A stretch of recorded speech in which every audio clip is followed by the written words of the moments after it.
आइए न्यूज़ पर न्यूज़ में आपकी मुलाकात करवाने जा रहे हैं एक ऐसी कंपनी की जो बेहद नई है लेकिन बेहद शानदार प्रदर्शन इस कंपनी का होता दिख रहा है। जी हाँ, हम बात कर रहे हैं JSW इंफ्रा की, जिसकी लिस्टिंग हुई है कल।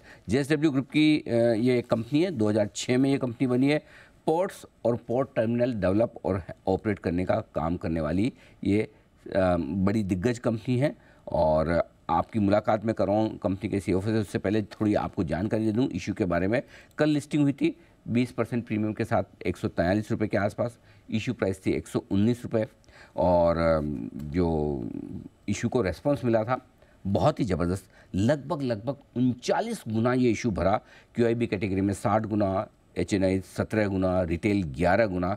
2800 करोड़ का फ्रेश इशू था और पूरा का पूरा इशू 2800 करोड़ का जो कंपनी के पास ही पैसा गया है। आइए मुलाकात करते हैं और स्वागत करते हैं कंपनी के CFO और whole time director Lalit Singhvi साहब हमारे साथ कार्यक्रम में शामिल हो रहे हैं। ललित जी ने जोधपुर यूनिवर्सिटी से BCom की डिग्री हासिल की है, C इंस्टीट्यूट के फेलो मेंबर हैं और जनवरी 2015 से कंपनी के साथ है आप लगातार। सिंघवी साहब, बहुत बहुत स्वागत है आपका। धन्यवाद हमें समय देने के लिए। सबसे पहले तो सर आपको बहुत बहुत बधाइयाँ। इशू को ज़बरदस्त रिस्पॉन्स मिला, लिस्टिंग ज़बरदस्त हुई है। एक डेटा मैं आपके साथ शेयर करना चाहता हूं जो शायद आपको पता हो ना पता हो। आपका स्टॉक पहला ऐसा था इस साल का जो लिस्टिंग के बाद उस दिन ऊपरी सर्किट पर पहुंचा, यानी कि लिस्टिंग के बाद भी लगातार स्टॉक की डिमांड रही और काफ़ी खरीदारी हुई है। सबसे पहले आपको बहुत बहुत बधाई सर। धन्यवाद अनिल जी। तो बड़ी अच्छी बात है कि इन्वेस्टर्स ने हमारे मॉडल को पसंद किया और अच्छी शुरुआत हुई है। जी हाँ, बिल्कुल। और आई एम श्योर आपकी उम्मीद से काफ़ी बेहतर शुरुआत रही होगी। जिस तरह का रिस्पॉन्स मिला, जिस तरह का इशू के बाद भी स्टॉक में एक्शन है, आज भी मजबूती के साथ है। अब सिंघवी साहब, लोग जानना ये चाहते हैं कि अगले 2 से 3 साल को लेकर आपका कंपनी का क्या विजन है, किस लेवल पर आप कंपनी को पहुँचाना चाहते हैं, किस तरह का काम करना चाहते हैं? जी, हमारी कंपनी एक्चुअली में अभी तक की जो ग्रोथ मैं आपको बताऊं तो राइट फ्रॉम बिगिनिंग से 23 तक हम लोग 22% CAGR से ग्रोथ करते आ रहे हैं। ये ग्रोथ मोमेंटम हमारे को आगे भी बरकरार रखना है और हम लोग की बैलेंस शीट काफी स्ट्रांग है। जैसे कि पोस्ट IPO हम लोग नेट डेट फ्री हैं, तो हमारी बैलेंस शीट इतनी स्ट्रांग है तो हम जो ग्रोथ अपॉर्चुनिटीज इंडिया में आ रही है उन सभी में हम लोग भागीदार बनने के लिए तैयार हैं। तो हम जो गवर्नमेंट के प्राइवेटाइजेशन प्रोग्राम हो रहे हैं उसके अंदर हम अग्रेसिवली बिडिंग कर रहे हैं। तो उसके अंदर अभी जैसे कि ऑलरेडी 3 बिड हमने कर रखी है, उसके नतीजे अभी आने हैं। तो उसी टाइप से और गवर्नमेंट के प्राइवेटाइजेशन प्रोग्राम चालू रहेगा अगले कुछ सालों में, तो उससे हमारी ग्रोथ का मोमेंटम चालू रहेगा। उसके अलावा हम लोग 2 ग्रीनफील्ड पोर्ट आइडेंटिफाई किए हैं, एक उड़ीसा में और एक कर्नाटका में। तो उन सब पे भी अभी काम चालू होगा।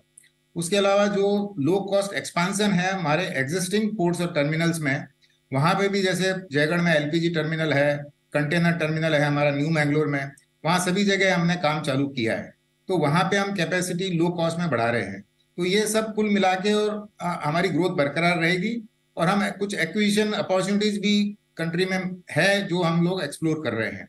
तो ये सब कुल मिला के हमारी ग्रोथ मोमेंटम को अग्रसर करता रहेगा।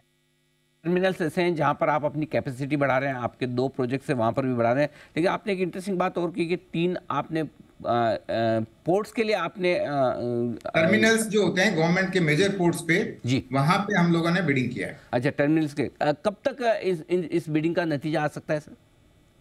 हम एक्सपेक्ट करते हैं 2 महीने के अंदर उसमें आना चाहिए, क्योंकि 2-3 महीने हो गए हैं। गवर्नमेंट को थोड़ा प्रोसेस में टाइम लगता है, जी। होम सिक्योरिटीज और सबसे डिपार्टमेंट से क्लियरेंस होती है, तो वो कभी भी मतलब आ सकता है।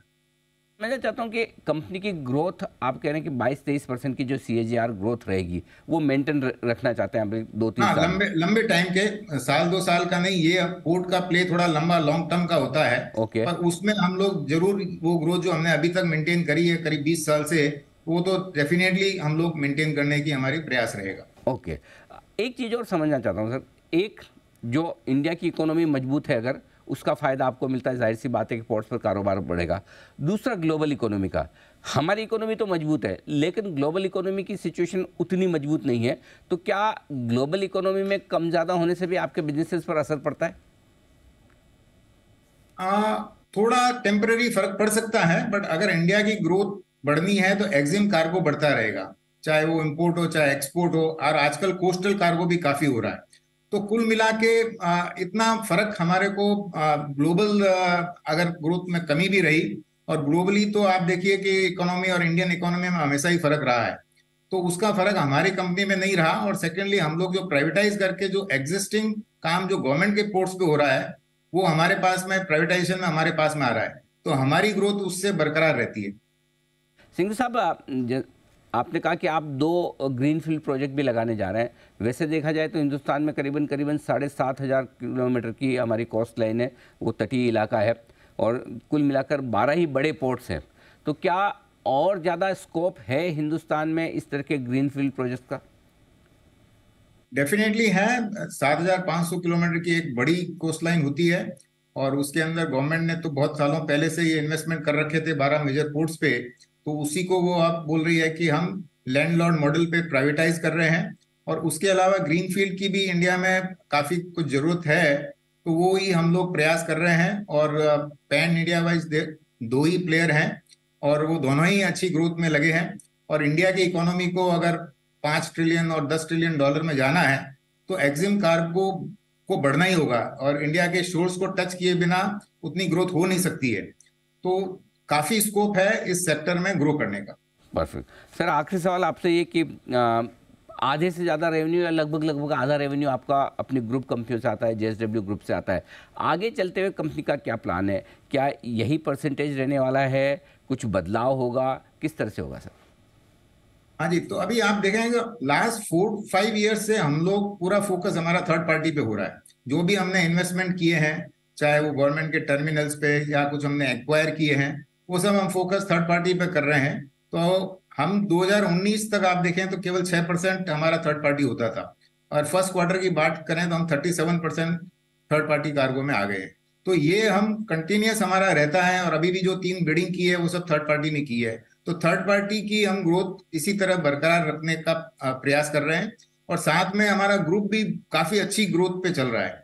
ग्रुप में आप देखें JSW स्टील जो फ्लैगशिप कंपनी है, उसका 27 मिलियन आज कार्गो है, वो 2 साल में 37 मिलियन हो रहा है। तो वहां पे भी हमारे को उसकी ग्रोथ भी कंटिन्यू रहेगी। तो कार्गो वाइज हम देख रहे हैं कि 60-40 का रेशियो अभी फिलहाल हमारा रहने वाला है। तो ये आपके लिए आगे का आउटलुक। सिंघवी साहब, बहुत बहुत धन्यवाद आपका, आपने समय दिया, विस्तार से अपने आगे विजन के बारे में बताया।